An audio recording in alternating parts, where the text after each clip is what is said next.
Dan, we are in the kitchen right now. And this week pretty much all the work will happen in this corner because we're building hopefully what will be an awesome corner module. Keep in mind though that we're gonna have a countertop of the concrete, so the wood structure is gonna be a bit lower than the final result, but it's gonna be the same height as the sink when we're done. So if it looks strange, it's because we're missing the countertop. And it's also because we're building with beyond scrap wood, but we're very grateful for this wood. Yeah, definitely.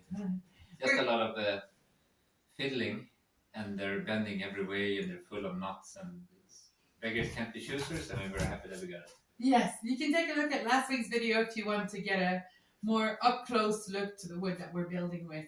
But basically, it was a donation that we had, and we're incredibly grateful. Yeah. So thank you very much, Ingmar Samanal. Again. All right, so this week we're focusing on the corner module, and we're progressing our kitchen. Yeah. So let's do it. Let's do it again. Again. Boom. So we're done. You're making a start on the corner module. That's the plan. And then in that corner, we are going to have a lazy Susan type of situation. Yeah, as far as we can make it. As far as we can make it. We might have to buy the mechanics, but let's see. Yeah.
Here, where the pipe goes up, Yes. you need to build some sort of wood structure thingy.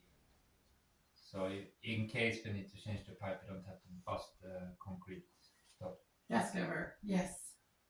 Yeah, the concrete top. I mean, it is our second concrete counter that we'll be doing. And yeah, we've got quite a bit of experience now with that medium, and we're really looking forward to it. Hopefully a better result this time. Less elbow grease and sanding, and we didn't have back then we didn't have any tools almost. No, we didn't. Now we have a lot more tools, and the good news is it seems that we can get a hold of titanium dioxide or white pigments. We found some. Yeah. So that's really, really good news. And that's going to be one of the steps that you'll see further in the build. But first, we need to have a corner cabinet, right, Dan? Yeah. But it's not going to be more than, I don't know, maximum 2 bags of concrete and sand, and maximum. Yeah. So the kitchen layout, how it's going to work out, we have that corner module right there. We're going to have the shelf for now, and later we will be transforming the shelf into upper cabinets. Then we have the stove there, and right next to the stove we're going to have a small 20 centimeter module. Yeah, 20-ish. 20-ish. That's depending on the wood.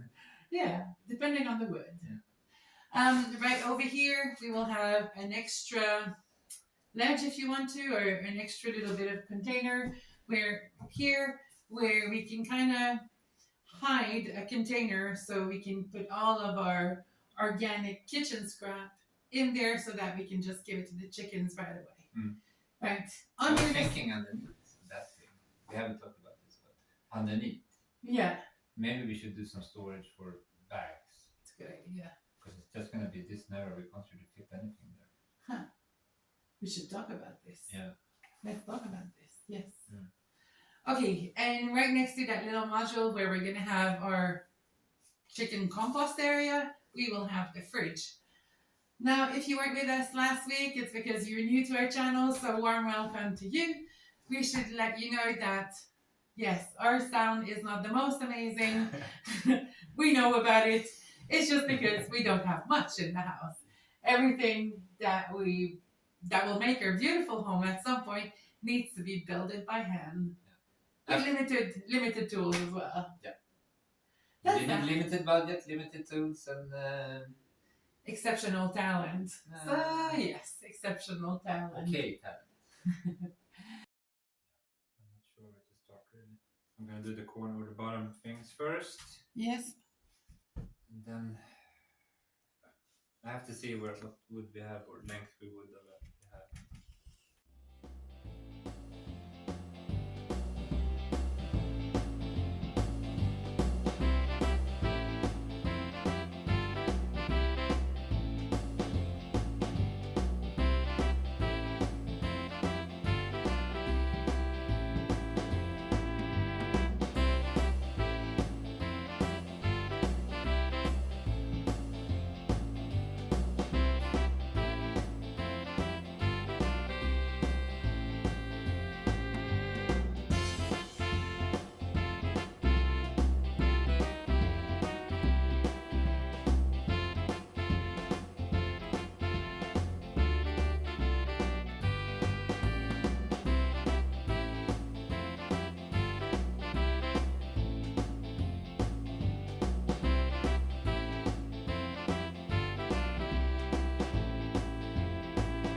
Plan is today, put this brace up here, there, and then start piling the wood on top here that outside that needs to be dried up, and then continue this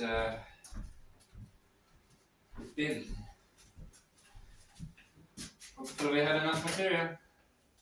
I think we might, huh? Yeah.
wasting any material whatsoever.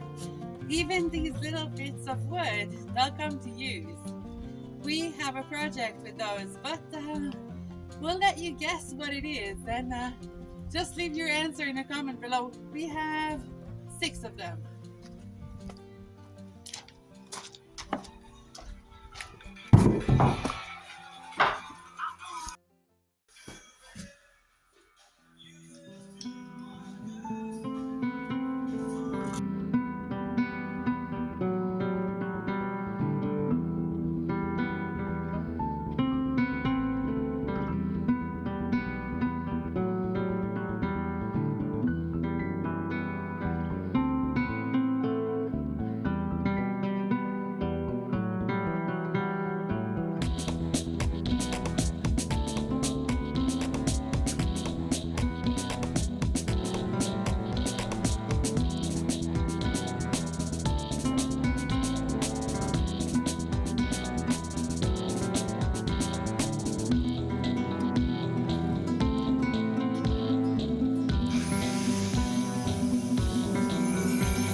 The struggles we go through to make the YouTuber. You think my sound is bad? Check my tripod. I don't ever slow up, no I don't take shit. I got no love for the fakeness. If you wanna play tough and wanna hate this, I'll always show up and make a statement. I don't ever slow up, no I don't take shit. I got no love for the fakeness. If you wanna play tough and wanna hate this, I'll always show up and make a statement. Everything I do so instinctive and so passionate. Every word I move so descriptive like an adjective. I got a vendetta against people who patented being negative when you should be getting after it. I got facts over tracks, this and that. Spitting slow, spitting fast. I could roast, I could gas. Think I'm okay at last, but I don't know if that can erase all the past. And the pettiness, a reflection of the emptiness. Hilarious, you think you're worth my time, you're delirious. Mysterious, because you hide behind a fake exterior. Inferior, you know I'll always be a bit superior. Get off of me, this ain't no humble brag. I want you to hear words, you can say them back. I want you to feel free from the chains that last, and to believe in what you got, it was built to last, yeah. Now that I've been put through hell, I never got anyone's help. I had to do it all myself. I don't ever slow up, no I don't take shit. I got no love for the fakeness. If you wanna play tough and wanna hate this, I'll always show up and make a statement. I don't ever slow up, no I don't take shit. I got no love for the fakeness. If you wanna play tough and wanna hate this, I'll always show up and make a statement. So yesterday we released a new video, and yeah, you guys are super enthusiastic about our sink, almost as enthused as we are. So that's really good. We love to know that our project are like generating a lot of questions and interest and yeah, speculations and all of that. So just to give you an update, right now the double sink has had 16 coats of linseed and paint dissolvent mixture. It is starting to absorb less and less oil, but to be honest, this sink is like a newborn. You have to feed it every 3 hours. So yeah, and we have our little fan as well that is usually just running under the whole sink thing so that the oil continues drying and so on and so on. Yeah. Some of the questions that we had about the linseed and paint dissolvent mix that we're using is, are you sure it's going to be waterproof? Well, to be honest, no. We're not sure. We're basing this concept based on the fact that linseed oil kind of penetrates the wood, it fills in the little air gap, and it crystallizes as it dries. Yeah.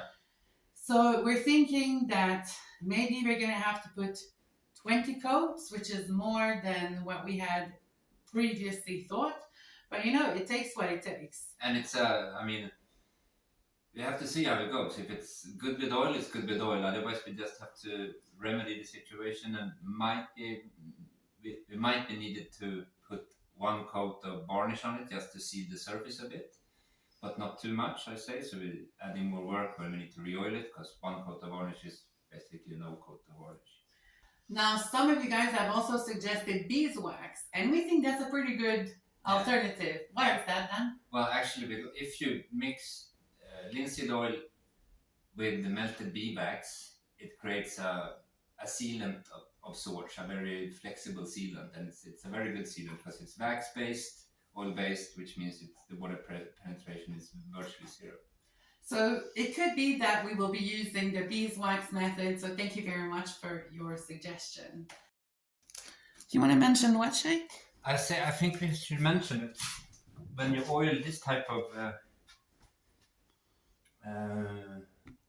board type that's planed and manufactured like that, it's made with tools that actively seals the surface of the wood. So it's kind of, if you take a knife and carve a piece on it, you're gonna see the glimmer of the wood is getting brighter because you kind of seal off the pores of the wood. So before you oil this type of wood, you should always start with sanding it. Even though it looks smooth, the pores are quite sealed. So that's why you always need to, in my opinion, you need to sand it before you start oiling it. And it's also, the way we do it, we always sand with two types of papers. We start with a rough paper, usually an 80 paper, and then we finish it off with a finer paper, 120. And these little numbers are just not numbers of the paper itself. So this is a P80 and P120, which means how many grains of sand you can fit on, I think it's a square centimeter. I'm not 100% sure, it could be a bigger surface, but how many grains of sand you can fit on a square centimeter or the designated area. And the higher the number, the more grains of sand you can fit on a square, which means that if you go higher than 120, which usually is not common, but when you go higher, you're talking about fine carpentry, and then 220 up to 5,000 you can have. And that just means that you have more grains on the paper itself. And these days, I'm not even sure if it's sand anymore. It could just be something else. So these are the pipes that Dan is going to be enclosing today. This one, and then maybe a bit of these ones as well. Don't know yet. And I'm not sure if we should put spray foam there, because now we're effectively building them in, which means it could cause some sort of condensation since we have the two mixed together. So you should probably insulate at least the cold water pipe. But I have no knowledge of this, so it's just guessing work for me now. Do you think if we just put some of the insulation that we have left from the house, that could help? Probably, yeah. Yeah, so let's be safe rather than sorry. And then I don't even know if it's a good idea or if it's a bad idea. Oh, someone will know. Someone will know. A plumber out there might know. I'm sure we have plumbers that are watching us. We really hope so. So it's there. Where the pipe comes out, that side is going to be open. That's where the pipe leads in. See what I mean? Yeah. So I hope, and we need to put the lid on here so we can use that as a shelf in the shelf. So the lid on this piece here. And then we need to continue this up here. So it's kind of gonna be like a chimney. So I'm hoping that we're gonna have enough air going through, so it doesn't, if it's gonna cause condensation on the pipes since we're building them in. I don't know. I think we just have to see how it goes. I think.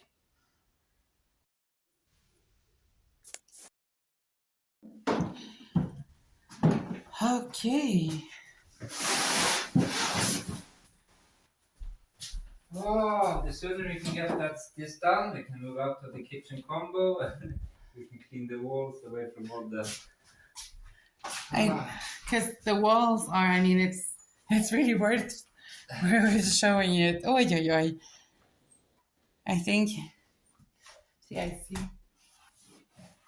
This is how much dust we have on our wall. I mean, we have taken the air compressor and cleaned the walls a couple of times, but every time we sand, and especially now with the lake boards with the concrete on it, it creates even more dust. So the dust comes everywhere, and it's just a losing battle at this point.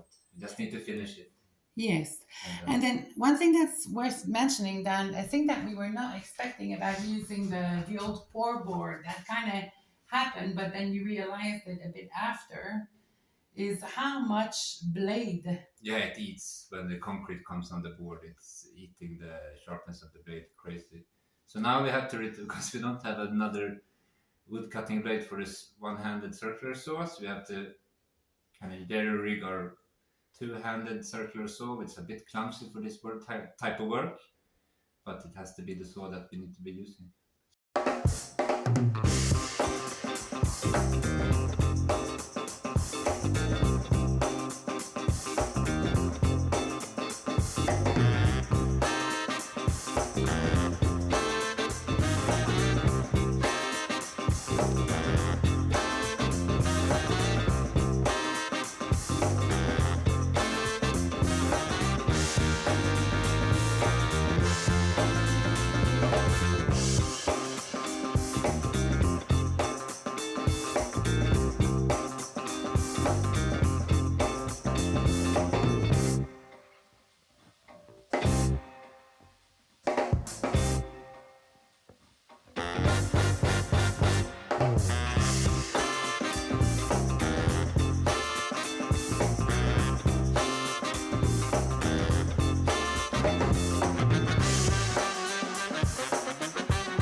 all the pipes are all secure. Yeah. And it's cindy proof now, so that's good. Yeah, and the bracing is done Yes. for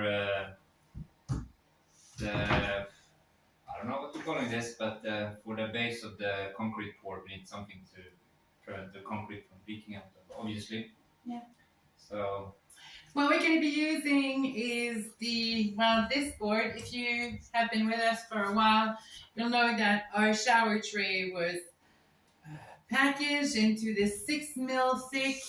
What is this type of board called then?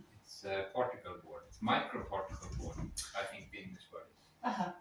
So we have some micro particle board. I know nothing about this stuff. So we have some micro particle board that you're going to be cutting, and then you're going to put it in place just to create a base for the counter, right? Yeah.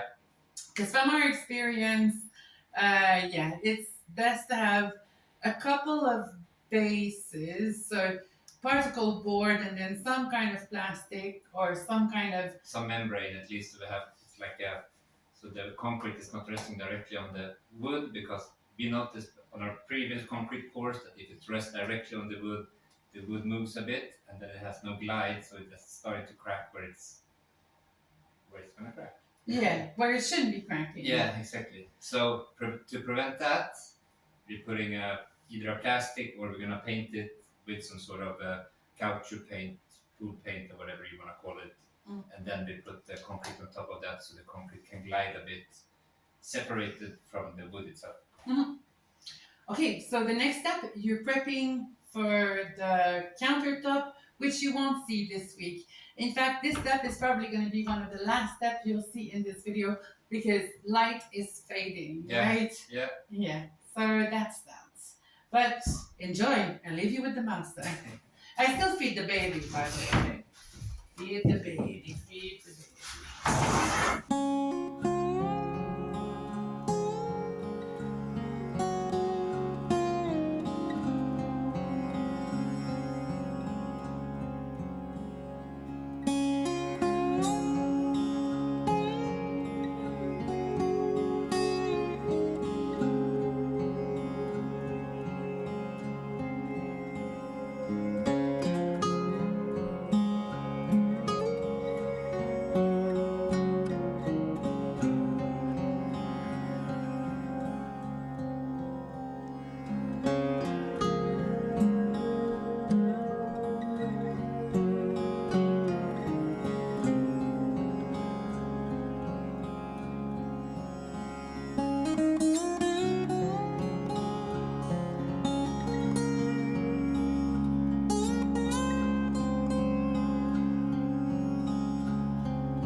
Dan, you did it. Yeah, we're one step closer to having a kitchen. Sure. Yay! Show you. So it's looking like this.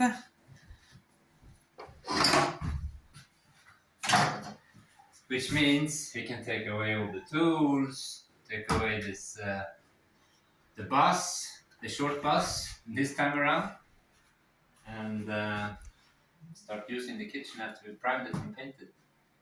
Because we still don't have the finances to finish it, and the wood is not dry, so we have to wait to do this extension here of 20, and another extension there of here 15 something, depending on what type of container we find for the organics. Perfect. And then what are we going to do then next? Are we taking out the bus? We're taking out the bus. The short bus we're taking out. For now, we don't need it now. We don't need it now. So we can sweep up. Oh, get some space for activities. Space for activities. So much room for activities. It's going to be awesome. Oh, it's gonna be nice to have this bus out from our face for a while. At least for a week. At least for a week. The top wood is starting to dry, but it's still some in the core, and the bottom one is still soaked as the day we brought it in. Yeah. Which means that next week we can't continue on the kitchen unless some kind of drying miracle happens, right? Yeah. Mm. And then it's still here. I guess next phase for us would be to pour the concrete, but we still need that wood to do because we need to do some sort of a lip, because the concrete is supposed to stick out 2 centimeters from the wood here. So it goes flush here with the sink, so that much is gonna the concrete lip stick out. Perfect. And then 2 centimeters here as well, right? Which means that we're coming into the same width, is it? Yeah, as this piece here. So it's continuous. That's the plan, but we have to wait for that. Yes. So this is how much concrete, by the way. Having a around 6 centimeter pour to do. Yeah. And then we are also, once the wood is dry, we're also going to be building the island, which is going to be replacing what we call the bus. Yeah. And the countertop of the island is going to be poured in concrete.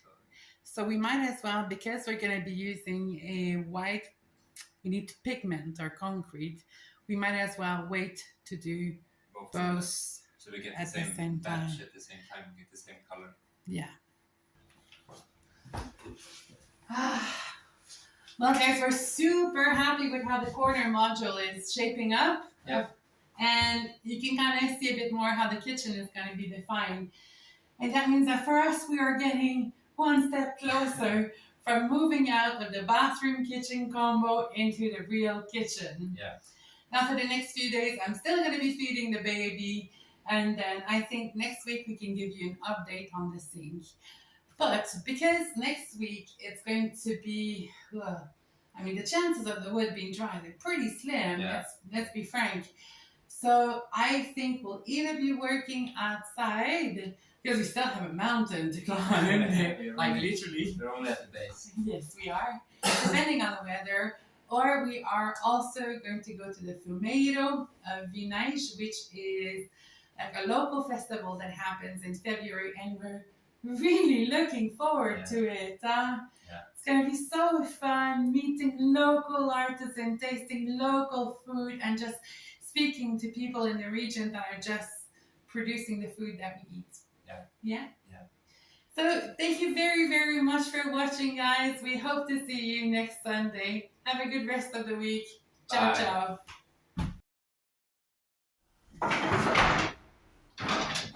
And that's the last of the tongue and groove that we have for the house. The very last.